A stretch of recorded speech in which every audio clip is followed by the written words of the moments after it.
Alright, another restoration. This time it's a 1977 Sears 16.6 with the Onan. This is the one that I got running a couple months back or so. It ran really good. It was stored outside, but the engine was covered up, so it should still work. Thing that sucks though is that the carburetor was left to sit with gas in it, so hopefully I don't have to clean that again. But yeah, I got all the parts in here. I got a bunch of stuff in this tote here that go to it, so I got to figure out exactly what everything actually goes to it. And then basically the plan is with this is of course I'm going to take the whole frame and everything apart like I normally do, get everything down to bare metal, paint it with automotive paint, and put it all back together, and it'll look pretty nice when it's done, I hope. The only thing that kind of sucks is the dash. Had, of course, one of them plastic dashes that shattered into a million pieces. And I made this dash. I don't really like it, but it's all I've got, so it's going to end up being what it gets. So it's going to get that. Otherwise, I'm going to get some of this taken apart, and then I'm going to come back to you when I get some progress. Alright, I made some progress on it. So, of course, got the tire and everything off. Got it flipped over, engines out. So I'm just about at the point where I normally flip the whole tractor over onto the other side to take off the stuff on that side. So what I normally do at this point is I take the set screws out and I put penetrating oil on the clutch pedal rod and pull that out. But if you see here, all of that rust, there is no way that that's coming off. So what I figured out, what I'm going to do, is I'm going to cut it just about right there. And then I'm going to actually push it up a little bit, and then I'm going to cut it there. And I've done this before where you just cut it in them two spots, and then you put the tractor back together and you just weld the clutch pedal rod back together. So I'm going to have to do that because, I mean, I could probably get that apart, but it's not worth it. So I'm going to just do that, and then, yeah. Basically steering. Got a couple more bolts on each side to take off. A couple bolts on the transmission. And then it'll be all out.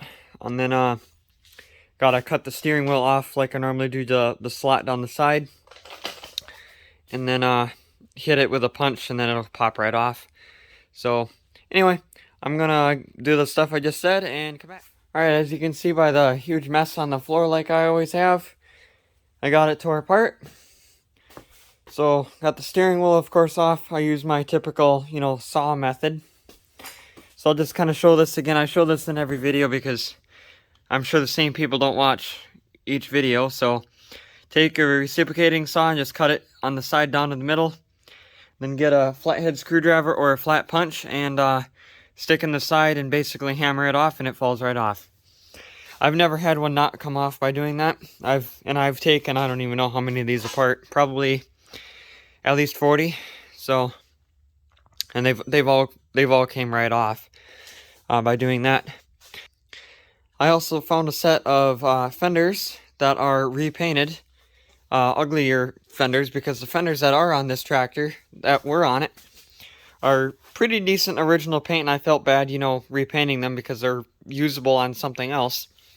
Same thing with this fan shroud, because if you get another one of these tractors that's missing this, it'd be nice to have a nice original paint one. So I'm going to keep that. I do have a bunch of these yellow parts, so I'm going to go look around for those. And then just swap the stuff out. So this gets the stuff that has to get repainted anyway. So I'm going to actually get some of this stuff loaded on some pallets. I'm going to bring some pallets in and set them right there. And then I will come back once that's done, and I might even get some wire wheeling on this stuff done. Alright, so as you can see, I got everything organized on pallets like I said I was gonna. The whole middle of the floor is all cleaned up.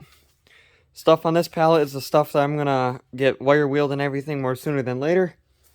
Then the stuff on this pallet is like the stuff that doesn't have to be right away because it's not going to be painted yellow. And then of course the side cover, I do have another one. I just gotta go basically exchange it with the other one.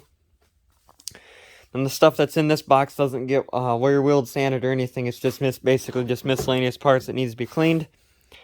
Front nose, not entirely sure exactly how I'm going to get it ready for paint. Since it's not made out of fiberglass, it's made out of asbestos. So it's not really something I want to mess around with for obvious reasons. So I'm gotta figure out what to do with that. And then yeah, I'm gonna get this stuff here wire wheeled and then come back. So I got it all wire wheeled. I didn't have to go down to bare metal because it's already yellow and it's a nice primer since I'm going over it with the exact same color. Got the hood wire wheeled.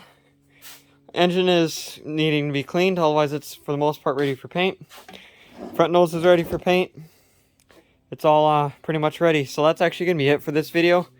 Making this video a little bit shorter than normal just because this is a good time to end it.